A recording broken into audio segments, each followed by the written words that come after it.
We hold these truths to be self-evident, that all men are created equal, that they are endowed by their Creator with certain inalienable rights, that among these are life, liberty, and the pursuit of happiness, that to secure these rights, governments are instituted among men, deriving their just powers from the consent of the governed. Hello, everyone, and welcome to Life, Liberty, and the Pursuit of Happiness, a podcast commemorating the 250-year anniversary of the Declaration of Independence. The series is sponsored by the Amerika Zentrum in Hamburg, Germany. I'm the host, Andrew Sola, and I'm so happy you are joining us. We have a lot to learn together.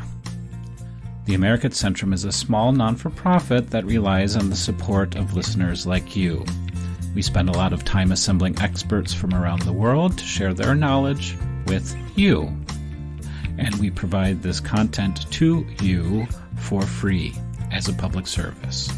However, we really need your help to spread the word. So if you like the show, please don't forget to follow us on your podcast provider, and please leave a 5-star review and a comment. Also, if you know any teachers or students who are doing research on the Declaration of Independence, please recommend this scholarly series to them. Lastly, you can leave comments on our YouTube channel, which is at Declaration of Independence 250, at Declaration of Independence 250, all one word, on YouTube. So I said we assemble experts from around the world, and the voice you heard in the introductory quotation is that of our guest, Professor Robert McDonald, who is a leading global expert on Thomas Jefferson. Welcome, Robert. Thank you. Robert McDonald is professor of history at the United States Military Academy, also known as West Point. He is the author of numerous books and articles about the Founding Fathers, including the book Confounding Father, Thomas Jefferson's Image in His Own Time, published by the University of Virginia Press in 2016. He is currently working on a book with the provisional title, Declared Independent, The Logic of Revolution, and he's working on a collection of essays called The Living Declaration.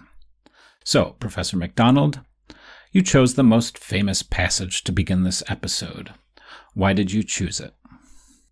Well, I chose it because I think it's the theoretical heart of the Declaration of Independence, and as a result, maybe even the American nation. It harkens back, of course, to the philosophies of John Locke, who, in the aftermath of the Glorious Revolution of 1688, wrote his 2 treatises on government in an attempt in part to justify why it was okay for the British to overthrow James II and install William and Mary as their new monarchs. Essentially said the purpose of government was to secure natural rights. These are rights that exist even before government exists. Back, in the primeval days of cavemen, people have a God-given right to life and liberty and property. And to be precise, these natural rights claims mean that you have the right not to be killed. You have the right not to be coerced or enslaved. You have the right not to have the fruit of your labor taken from you without your consent. So with these being the fundamental purposes of government, the Declaration then lays out twin tests of legitimacy.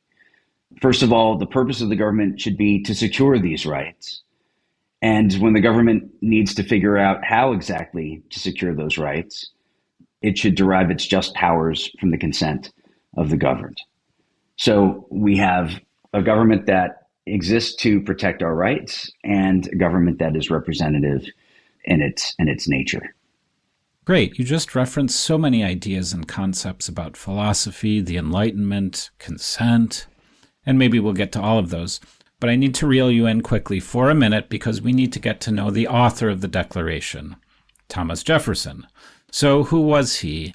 And how is it that he came to write arguably the most important political document in the last 250 years? Sure. Well, Thomas Jefferson was born in 1743. That makes him 33 years old at the time that he wrote the Declaration of Independence. He was one of the youngest members of the Continental Congress. He was born as a member of the gentry on what was essentially the edge of Virginia settlement at the time in Albemarle County. What do you mean by the edge? Are we talking about the western edge? Yeah, I mean, if you went much farther west than Albemarle County and Shadwell, which was the name of his father's plantation, you were really beyond the reach of settlement. So is that what was called Indian country back then? Close to it. In fact, as a child, Jefferson remembers Native Americans camping on his father's property on their way to Williamsburg, the seat of colonial government in Virginia. So yeah, he's very much a product of that environment. He's very much, I think he at least fancies himself to be his father's son. His father, unfortunately, is going to pass away when he's a young teenager, but he very much looks up to his father as a man who not only is capable of great physical feats. There are all these stories about how strong Peter Jefferson was, but who has himself kind of a pioneering spirit. So he very much looked up to his father. He very much was the product, too, of his early education. He was educated privately by tutors. And then in his teens, he enrolls as a student at the College of William and Mary in Williamsburg. And he falls into the orbit of really one of the greatest legal minds of the Revolutionary generation, a scholar named George Wythe. And it was under Wythe that Jefferson read for the law and subsequently passed the bar. By the 1760s, he's coming into his own as a man on the scene of colonial Virginia. He would be elected to the House of Burgesses in the late 1760s. He was married at about the same time. And so he's really coming of age at a time when revolution is brewing in Virginia. Of course, people didn't know that revolution was brewing, but we in hindsight do. When Patrick Henry, as a member of the House of Burgesses, was railing against the Stamp Act and comparing George III to Caesar, who had his Brutus, and people yelled, "Treason, treason." And Patrick Henry said, "If this be treason, make the most of it." Thomas Jefferson, young Thomas Jefferson, a law student, was standing in the door of the House of Burgesses watching the scene unfold. Sorry, just a quick point. Remind our audience, please, what was the Stamp Act? We'll be talking about it today, and I'm sure in many future episodes. Well, the Stamp Act is passed in 1765 by Parliament. It's worth noting that the colonies have no direct representatives in Parliament.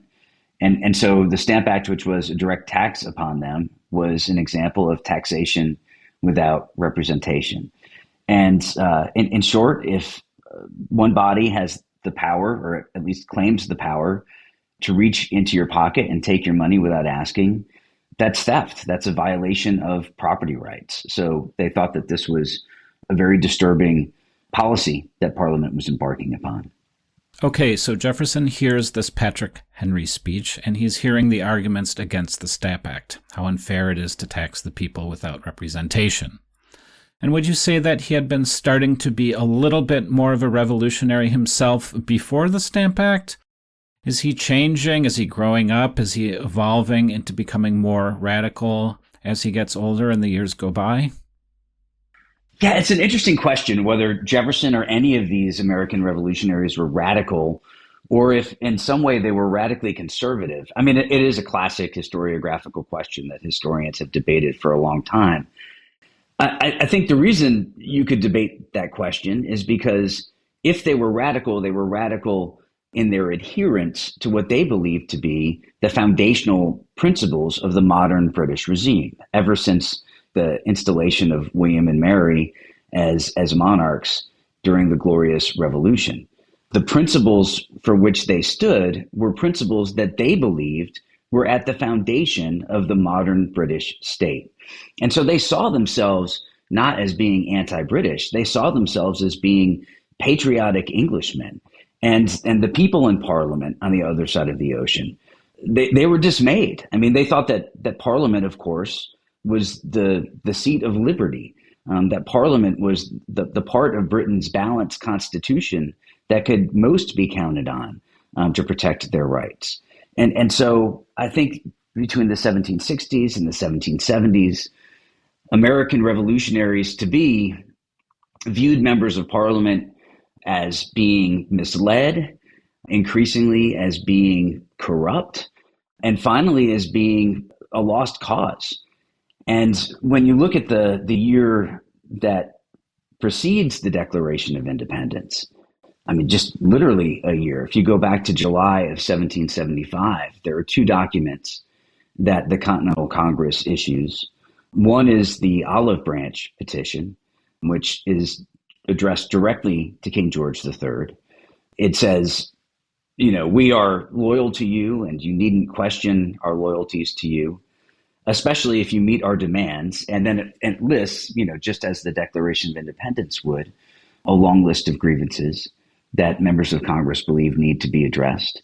And at almost the same time, the Congress issues a document written by both Thomas Jefferson and John Dickinson called A Declaration of the Causes and Necessities of Taking Up Arms. Because, of course, on April 19th, 1775, the British had made the fateful decision of marching redcoats from Boston through Lexington to Concord, beginning a conflict that would eventually become our war for independence. And the colonists, resolved that they were not going to take this standing down. They were going to stand up for their rights. And so, in a way, you could view these two documents as both an olive branch, but also as a stick. And they wanted to communicate to the British government, and specifically George III, that they meant business. And was Jefferson the primary author of both of these documents as well? No, he wasn't. He was the co-author of the Declaration of the Causes and Necessity of Taking Up Arms with John Dickinson. Okay, but still some of these ideas are percolating in these previous forms. Absolutely.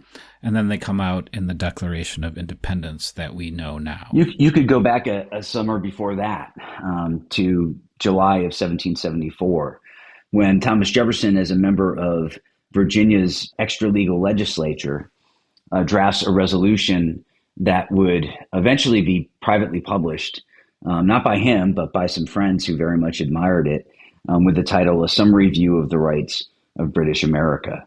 And frankly, you could look at the 1774 Summary View, the 1775 Declaration of the Causes and Necessities of Taking Up Arms, and the 1776 Declaration of Independence, and really see them, sort of evolving this argument that would be made famous when Congress adopted it on July 4th, 1776. Yeah, so the word that I used earlier, radical, might not be appropriate. But certainly what we're seeing here is an evolution to more and more revolutionary ideas. You don't go from accepting being a subject of the British Crown to a revolutionary overnight. There are all these intermediate steps. And we see in these documents, as each of these documents is written and then sent to King George, which he then denies, then there's a response, and then a next document, and then another response or no response. And all of these little escalations lead to the final break, which is, of course, the final declaration. Yeah, I think you're right. It was very much an American evolution. And I think it's worth noting that one of the most fateful and misguided decisions that the British made in the aftermath of the Boston Tea Party at the end of 1773 began with what they called the coercive acts and what we called the intolerable acts of 1774, which dissolved the Massachusetts Assembly. And then when other colonies expressed their solidarity with Massachusetts, like Jefferson's Virginia, the royal governor there, Lord Dunmore, dissolved the House of Burgesses, the Virginia legislature. And so what we have by 1775 and 1776 are essentially extra legal bodies, including the Continental Congress. And because they don't have the force of law, because they're not recognized by the British government, the British essentially have no one to talk to. And when the Olive Branch Petition and the Declaration of the Causes and Necessities of Taking Up Arms are sent to George III, I don't know if he reads them, but he certainly doesn't respond to them because he doesn't want to provide legitimacy to what he sees as this extra legal body. Yes, and I think it's important for all of our listeners to realize that there was plenty of legitimate and real full self-government. and also really complex democratic political structures before 1776. You were talking about the Massachusetts House of Representatives and the Virginia House of Burgesses. I think the other thing to realize is that the colonies were very much self-governing and very much had their own ways of doing business, and were pretty independent politically in many different respects. At least the politicians there and the other elites thought of themselves as being independent. They ran their own affairs, and they wanted to continue to run their own affairs. So that's another thing that I think is really important for all of us to realize.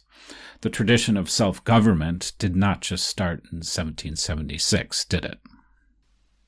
No, not at all. I mean, as you point out, for decades, the colonies has existed under this reality that historians call salutary neglect or benign neglect.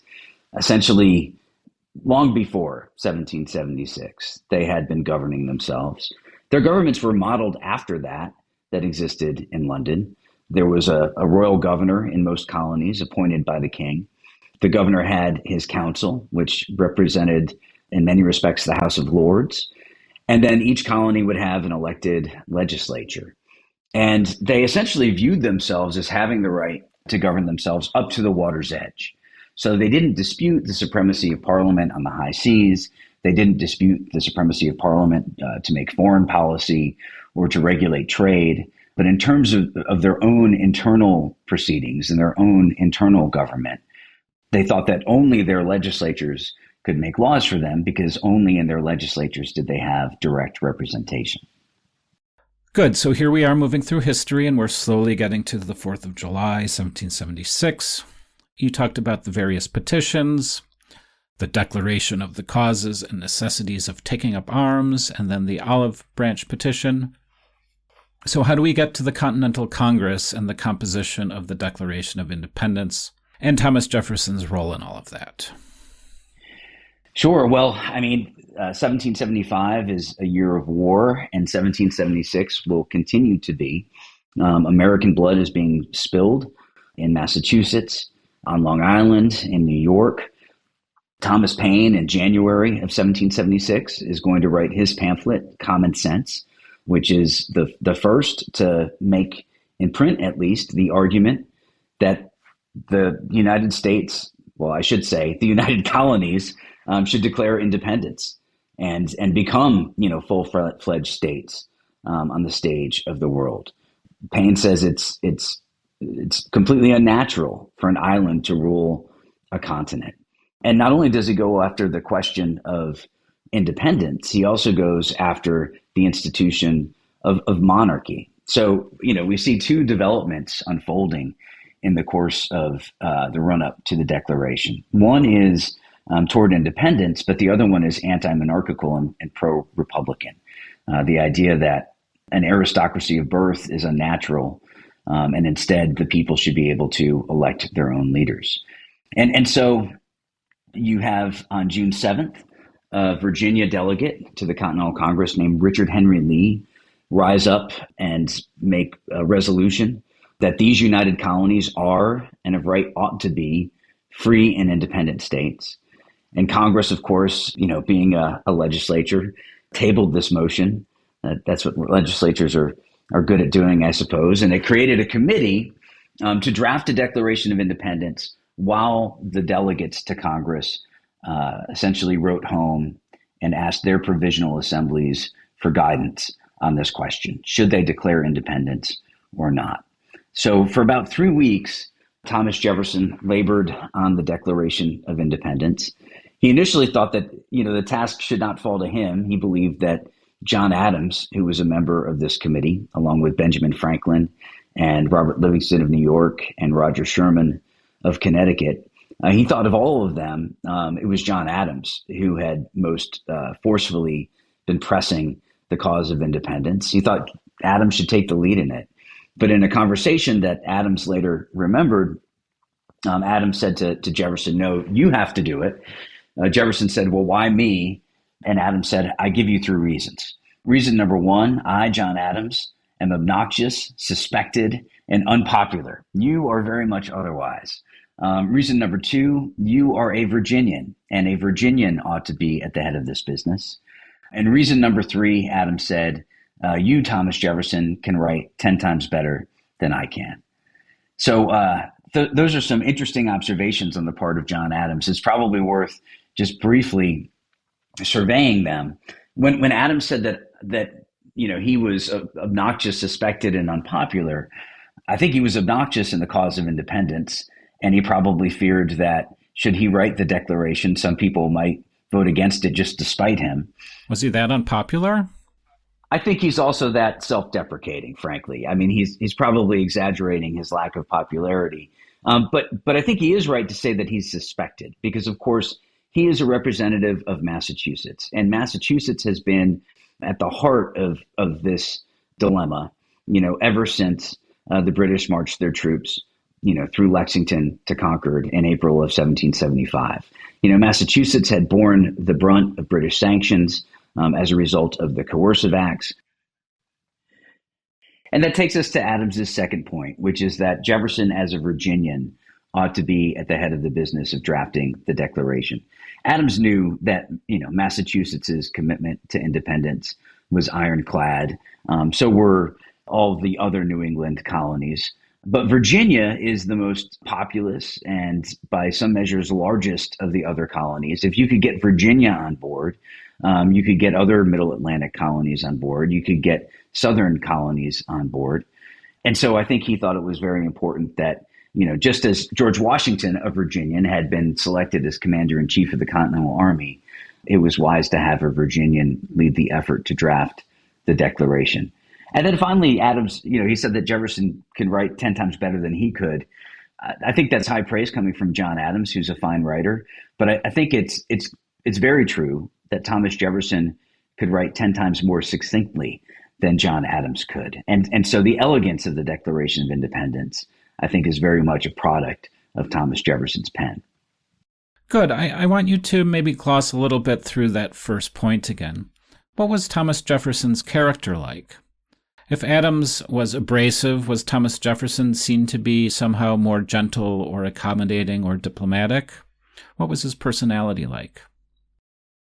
I think this reflects both Jefferson's personality as well as his realization that he was one of the very youngest members of the Continental Congress. And as a result, he tended to defer to the other members. He was virtually silent in debate on the floor of Congress. But people recognized that he was an excellent writer. His fame as the author of the Summary View of the Rights of British America preceded him. When he arrived at the Second Continental Congress in 1775, a Rhode Island representative named Samuel Ward described Jefferson as a fine and spirited young fellow. And by the pamphlet he wrote last summer, Ward said, he certainly must be. And so Jefferson had a reputation for a felicity of prose, and he was a workhorse on committees. He had, done quite well working with John Dickinson to author the Declaration of the Causes and Necessities of Taking Up Arms. And I think, Jefferson was viewed as someone who was well-liked, well-known, and certainly very agreeable. I don't think he had a single enemy in the entire body. Okay, let's move a little bit deeper now into Jefferson's authorship, the role of the Committee of Five, and the general process of composition and revision. There are multiple drafts of the Declaration, and as we look at those different drafts, what specifically does Jefferson need to work on, and what does he need to do to change words and passages and content as he's drafting? And then as he is going to the various committees and then the Continental Congress, how is he revising it? What are some of the points you think are the most important ones we should understand about the process of drafting the Declaration?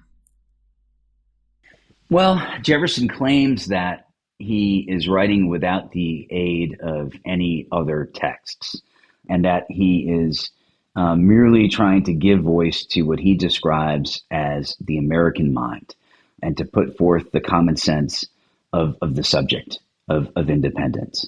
And so, Jefferson uses words and phrases that appear in John Locke's second treatise on government. He uses words and phrases that appear in George Mason's Virginia Declaration of Rights. And I think Jefferson, he's not really claiming any originality in terms of words, and certainly not in terms of ideas. The 18th century was an era before footnotes, but I think from our 21st century perspective, we could look at the Declaration of Independence and, pay attention to specific phrases like life, liberty, and the pursuit of happiness, and imagine that that is a hyperlink. And in the eyes of everybody who saw it, it is a hyperlink, to the ideas of John Locke and to others, because of course, Locke had written at the end of the 1680s, but many people had, distilled and repeated Lockean beliefs about the purpose of government in the decades that had followed. Can you maybe talk a little bit more about the other political influences? You've mentioned Locke several times. Is there anyone else you think we should be aware of regarding influences from the field of political philosophy? I mean, historians have spilled a lot of ink on this question, and it was its own cottage industry in the 1970s and 1980s and beyond. Jefferson listed as his most influential political thinkers, Locke, Algernon Sidney, and Montesquieu. But I think the Declaration of Independence, we should take him at his word. He was trying to put forth the American mind, not the mind of any particular European philosopher, but the collective mindset of the American colonists. And, when you look at the principles of the Declaration, especially the ones that are laid out in the first couple of paragraphs, you see, a classic elucidation of social contract theory. But then when you look at the laundry list of grievances against the king that follow, you see essentially a how not to list for future governments. All of these different offenses that Jefferson says George III is responsible for. In some ways, there's a bit of a stretch there. George III wasn't responsible for all of these offenses personally, but certainly the British state was, and George III was the head of the British state. And it's important to note that the Declaration of Independence was declaring that the connection between the United States, as it was now calling itself, and the state of Great Britain, the United Kingdom, was severed. And so it's important to point your finger directly at the king, given his role as head of state. Good. And can you just maybe now talk about some of the committee work? Sometimes I think of this process like horse trading in Congress. Like, are we going to put in this grievance, or are we going to put in this sentence to placate the people from Georgia or Massachusetts? Was the composition process with the committee pretty smooth? Did they have different constituencies they were trying to appease? I mean, what's your sense of how this document was revised? Yeah, well, it's only a sense because, we have one draft of the Declaration that dates to the committee stage and a fragment of an earlier draft of the Declaration that precedes that. It seems as if John Adams and Benjamin Franklin made a couple of different suggestions. And these are incorporated into the draft that Jefferson and other members of the committee submit to the Continental Congress. And it's worth noting that the Continental Congress votes in favor of the question of independence on July 2nd, 1776. And this is in Philadelphia, let's remember. In Philadelphia. But then it takes up the business of working through the actual declaration. So on July 2nd and July 3rd into July 4th, the Continental Congress is going to be poring over the draft that had been submitted by Jefferson and Adams and Franklin and Livingston and Sherman. And the Continental Congress itself is going to make a number of changes, most of them stylistic, most of them, in my personal opinion, positive changes. For example, the sentence that we began with in Jefferson's draft, it said that they are endowed by their creator with inherent and inalienable rights. That was changed by Congress to they are endowed by their creator with certain inalienable rights. So there are a number of instances where the prose is tweaked or tightened. But of course, there's one substantive change, and we'd probably be remiss if we were to glide past it. there's a long paragraph. It's really the crescendo of Jefferson's argument in his list of grievances against the king that takes aim at both slavery and the slave trade. And this is struck from the Declaration by Congress. According to Jefferson, the delegates from South Carolina and Georgia essentially said, if this paragraph remains in, you can count us out. And, that's a truly poignant moment, because at the moment of America's birth, the issue of slavery possessed the power to lead to the end of American Union. And at the moment of America's birth, the Continental Congress decided that it was going to glide past this issue of slavery and remove this long paragraph from the draft that Jefferson had submitted. And it's a shame in a way, because it's a very powerful critique of slavery in the slave trade. In Jefferson's long paragraph, just the beginning of it, Jefferson writes, he, meaning the king, George III, he has waged cruel war against human nature itself, violating its most sacred rights of life and liberty in the persons of a distant people who never offended him, captivating and carrying them into slavery in another hemisphere, or to incur miserable death in their transportation thither. Of course, Jefferson's referring to the middle passage. This piratical warfare, the opprobrium of infidel powers, is the warfare of the Christian king of Great Britain, determined to keep open a market where men should be bought and sold. We had a little recording glitch here.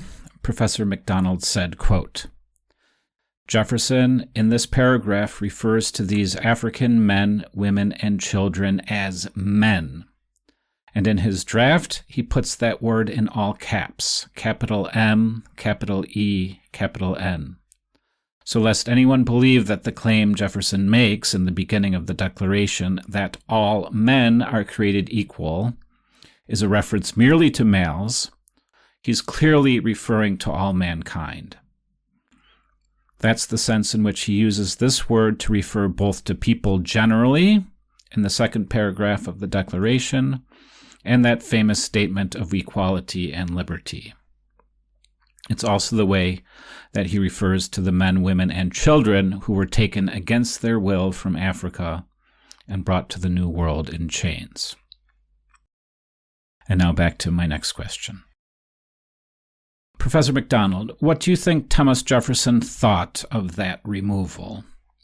Obviously, no one was going to fight it on the floor of Congress. Do we get a sense of his own personal feelings after the fact? Did he ever write about it in his diary or in his letters? Boy, did he. He was a wounded author. He had some thin skin. Jefferson made handwritten copies of the Declaration as adopted, which he put alongside his original draft of the Declaration. And he sent these side-by-side comparisons to several different people, including, his mentor and fellow member of the Continental Congress, George Wythe.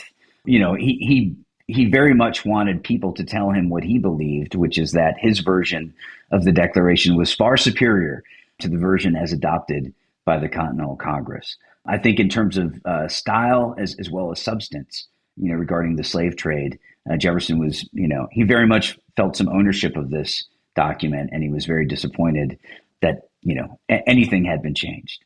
What about Adams?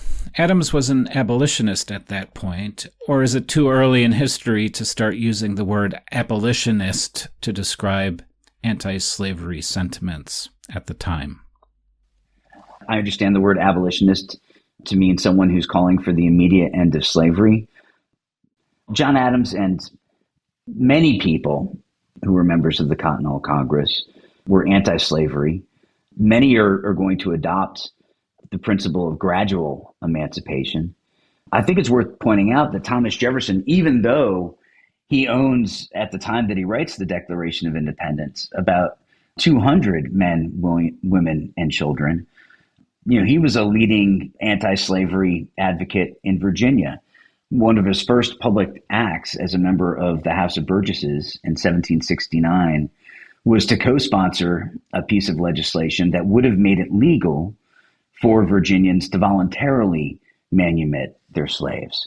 That measure failed, however, and Jefferson was shouted down by the fellow members of the House of Burgesses as an enemy of Virginia for even contemplating such a thing. It was one thing to buy and sell slaves. It was another thing to liberate them. And of course, there were a number of people in Virginia and elsewhere who had a deep fear of free African Americans, walking around, not only because that would upset, the pretty clear and crisp line that used color as a marker of slavery or freedom, but also I think because there was a fear that emancipated African Americans could easily help to coordinate and lead uprisings of enslaved individuals. And didn't the British try to take advantage of that? I'm trying to remember a history lesson from elementary school about 35 years ago. I seem to remember a British governor or commander trying to suggest that any enslaved person joining the British Army would be then emancipated by King George. Absolutely. Yeah, you're thinking of Lord Dunmore, who was the last royal governor of Virginia. So in 1775, Dunmore issues a proclamation saying that if any enslaved people are enslaved on the plantations of people resisting the British government, if they can run away and get behind the lines of the British Army and serve the British Army, Dunmore promised them their freedom at the end of the conflict. I think it's probably fair to look at that less as a sincere attempt on Dunmore's part to emancipate anyone. I think it was more of a threat to the Virginia gentry. They very much feared slave uprisings, as we've pointed out. They were horrified at the thought that they might be fighting the British with one hand and fighting their own enslaved populations with another. And while Dunmore, I believe, thought that this would cause Virginians to back down and cause cooler heads to prevail in the contest between Great Britain and its American colonies, I think it had the opposite effect. I think the fact that the royal governor of Virginia was threatening to use their slaves against them and put their own lives at risk and take away their human property was yet another example of the sort of, in their eyes, tyrannical rule that they'd been subjected to for a dozen years or more. And Jefferson, I should point out too, references this in that long paragraph against slavery and the slave trade. Yeah, and regrettably, it was removed. We could do counterfactual history, but one does wonder what would have happened if that passage stayed in the final Declaration of Independence. It certainly would have accelerated what I think was a dawning realization on the part of Americans that slavery was anathema to the principles on which their nation was founded. Yeah, and perhaps it's worth noting that prior to independence, there really wasn't much of anything done in America to chip away at the institution of slavery. But as soon as 1776 comes and goes, we see a number of measures being taken. Vermont is not yet a state, but in 1777, it will adopt the Constitution outlining slavery. Massachusetts will be done with slavery in 1783 as a result of a state Supreme Court decision. Connecticut and Rhode Island are going to pass gradual emancipation bills in 1784. And they're going to be followed by New York and Pennsylvania and New Jersey. And had Jefferson gotten his way, Virginia would have adopted a gradual emancipation bill. So yeah, it's complicated. Also in 1784, Jefferson is a member of Congress under the Articles of Confederation, America's first constitution. And he proposes a measure. This is after our victory in the War for Independence and the Treaty of Paris, which acknowledges as American territory all the land west of the Appalachian Mountains, east of the Mississippi River, from the Great Lakes almost all the way south to the Gulf of Mexico. In Jefferson's Ordinance of 1784, all of that territory would have been free of slavery. And yet Jefferson's measure failed by just one vote. So when you think about forks in the road, that certainly is an important one, because had Jefferson's measure passed, the future states of Kentucky, Tennessee, Alabama, Mississippi, and then presumably Louisiana and Missouri and Arkansas and Texas, they would have been free of slavery as well. Good. You wanted to discuss some common misinterpretations of the Declaration, and you discussed the first one, that Jefferson had this very strongly worded passage about slavery in the Declaration that was rejected by Congress. But why don't you talk about some other misinterpretations before we think about Thomas Jefferson and the image people had of him in his own time? So maybe just start with some misinterpretations, please. Sure. So we've already noted there's the common charge that the Declaration of Independence, when it declared that all men are created equal, was referring to males. And it really wasn't. It was referring to mankind. So I think it's important for people to note that. But in noting that, of course, the Declaration opens itself up to seeming hypocrisy, especially if one misunderstands what it meant when it said that all men are created equal. It says all men are created equal in terms of the fact that they have certain God-given and alienable rights. So these inalienable rights are natural rights that all human beings enjoy. They're not acknowledged by government. They're inherent in our humanity. And as we've noted, they include the right to life, the right not to be killed, the right to liberty, the right not to be enslaved, and the right to property, the right not to have the sweat of your brow, the fruit of your labor taken from you without your consent. I want to pause right there. Sorry. The pursuit of happiness. Do you think that we should really understand that word happiness really as a reference to the protection of property? So not life, liberty, and the pursuit of happiness, but life, liberty, and the pursuit of property?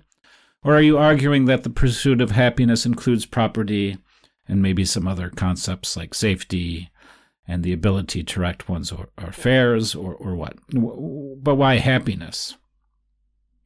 Jefferson didn't invent happiness as this new umbrella term. It's something that appeared in many documents that were familiar to the British North American colonists for decades prior to 1776. There's a book written in 1992 by a late Stanford American Studies professor named J. Fliegelman. And his book is titled Declaring Independence. Here, once again, we had a short microphone fail. Professor McDonald said, "In some ways, it's a stunning book because he shows that Jefferson's Declaration was written to be read aloud. Jefferson believed that there were certain ways of saying things, certain ways of emphasizing words, phrases, certain rhythms, certain cadences, certain patterns of emphasis that had a natural appeal to the human ear. And indeed, a book on oratory that Jefferson owned said as much. And it said that if you are writing something and you really want to make it compelling, you should think not only about what it argues, you should think about how it sounds. And you should take a note of where someone reading it aloud should pause, where someone should provide emphasis with a certain number, certain types of symbols, or whatever. And it's quite interesting because there is an early proof copy of the Declaration of Independence, the famous Dunlap engraving. John Dunlap was a Philadelphia printer who made the first printed copies of the Declaration of Independence. Back to the professor's audio. Well, in the proof copy that Dunlap produced, for the longest time, it has, mystified people because there are all these strange seeming apostrophes and quotation marks that are littered throughout the text.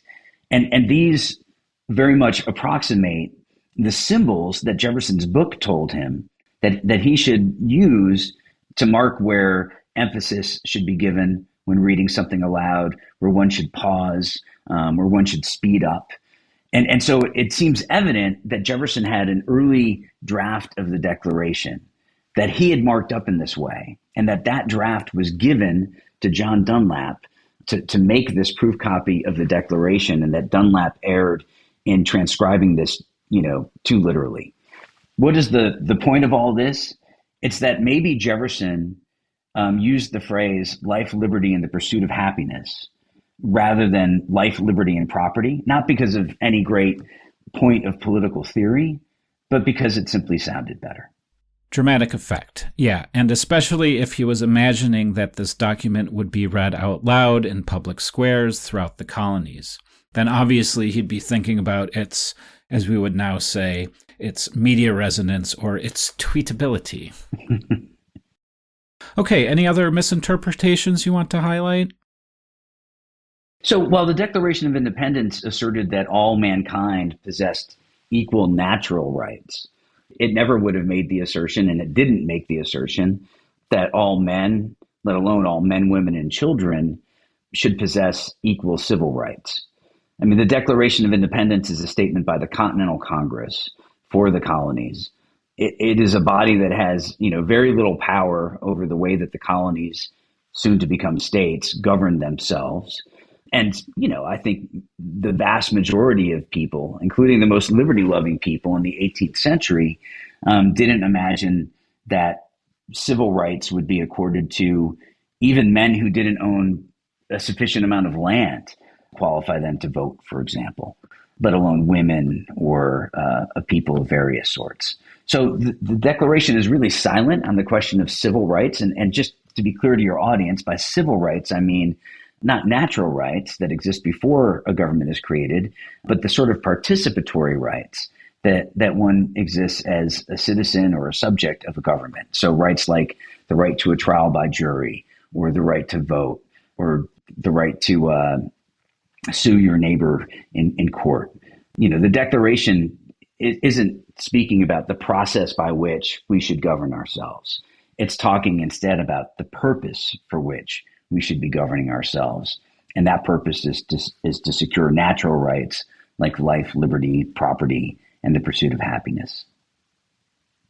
Great. So those are three, I won't call them misinterpretations, but I think we now have three important, maybe critical perspectives to carry with us as we move forward to our next episodes about the Declaration of Independence. First, we have this concept that, in fact, there was a very strong condemnation of slavery in the very first draft, which was removed by Congress. Second, we need to remember that the document has a huge performative or dramatic aspect. And Jefferson was writing not just for studying, but for dramatic effect, for being read aloud, for being performed in public. And the third point you just made is also extremely important. It's a limited document. It's limited to an assertment of some basic rights. But once you get into fine details, you can't expect any real complexity from the Declaration. Okay, so why don't you discuss a final point before we conclude? Can you just talk about Thomas Jefferson's reputation after he wrote the Declaration? What did early Americans think of this man who wrote this incredible document at the age of 33? Well, one thing that might surprise you, it certainly surprised me when I discovered this. In 1776, Americans really didn't think about Thomas Jefferson as author of the Declaration of Independence at all. This document is issued in behalf of the 13 United Colonies and in Congress assembled. It is a group statement by the Continental Congress for these self-proclaimed newly independent states. It really does nothing. It adds nothing to the stature of the Declaration to associate it in any way with this obscure 33-year-old Virginian named Thomas Jefferson. And I think given the political culture of the time, people would have been very surprised if any deal was made of, who exactly put pen to paper and acted as its draftsman. I mean, this is an era where political speech is oftentimes written anonymously, other times written under pseudonyms. There is this general Enlightenment notion that what makes an argument sound and what gives an argument authority is not the individual who serves as its author, but instead the argument that it advances, the logic of its argument, the quality of its evidence. And so the Declaration of Independence, I think, is a document that should, be viewed within the context of 18th century political speech. It's not really surprising that, most people didn't ask, wow, who wrote those words? The Continental Congress told them whose words they represented and who the authority was behind those. It was, the 13 United States of America in Congress assembled. And so what's really interesting is that the first public utterance that Jefferson was the author of the Declaration, or maybe I should be more specific, that his hand drew the words of the Declaration came in a 1783 sermon by the president of Yale, Ezra Stiles, who said that it was, Thomas Jefferson of Virginia who poured the soul of a continent into his monumental Declaration of Independency. And there are a couple of references that appear here and there in newspapers in the 1780s and early 1790s to the effect that Thomas Jefferson wrote the Declaration. I mean, it wasn't a secret. Certainly the members of Congress knew it. Certainly they knew that he was the person who had taken the lead on that committee of 5 members charged with drafting it. But it really wasn't until the presidential election of 1796, when America, of course, had adopted its new constitution, that Americans essentially put forth as their candidates Federalist John Adams and Republican Thomas Jefferson. And the Federalist Party, which of course was led by Adams as well as Alexander Hamilton, Washington's first Treasury Secretary, they charged that Thomas Jefferson was frankly less of an American revolutionary than a French revolutionary. Of course, the French Revolution by this point had been brewing for several years. It had spun dangerously out of control. And they tried to tar Thomas Jefferson as a French revolutionary who, should he gain power, would import the reign of terror to the United States. It's just too easy, and I think just too tempting for Jefferson's Republican allies to respond to that sort of charge with this simple fact. Oh yeah, you say that our guy is not an authentic American revolutionary? Well, we'll check it out. He wrote the Declaration of Independence. This philosophy to which we all subscribe flowed from Thomas Jefferson. And so it's really after the election of 1796 that Jefferson becomes widely known as the draftsman of the Declaration of Independence. And really not until we get into the 19th century, I think, when the concept of authorship begins to change, and authorship comes to be seen as this act of sort of individual creation, that people begin to use the word author to describe Jefferson's role. That's yet another wonderful point to add to all of the other points that you made earlier today. The ideas expressed in the Declaration are so inherently persuasive and aspirational and compelling that in some respects it is irrelevant who wrote them, right? On the other hand, someone did write them, and that's really interesting to think about also.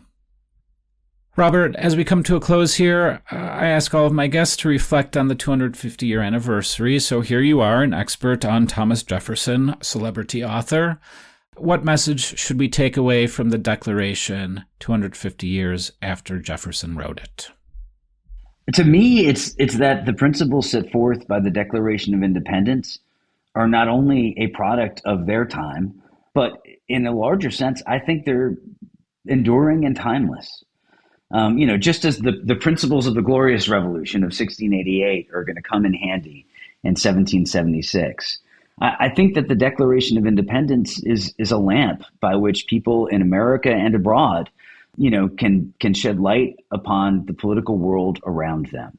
Are people's natural rights being protected? Are the governed allowed to consent to the means by which those rights are protected? Are governments violating their natural rights? I think these are going to endure as important questions that all people are going to want to continue to try to answer so long as people mean to be free. Professor Robert McDonald, thank you very much. Thank you, Andy. It was a pleasure.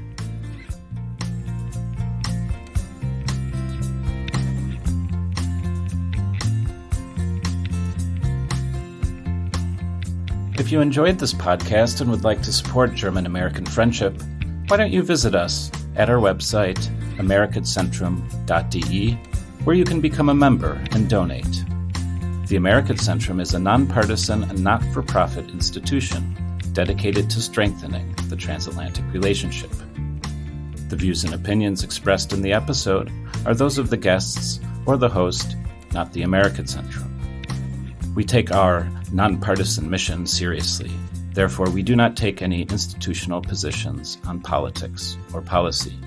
Learn more about us, become a member, and donate at americancentrum.de. Thanks for listening.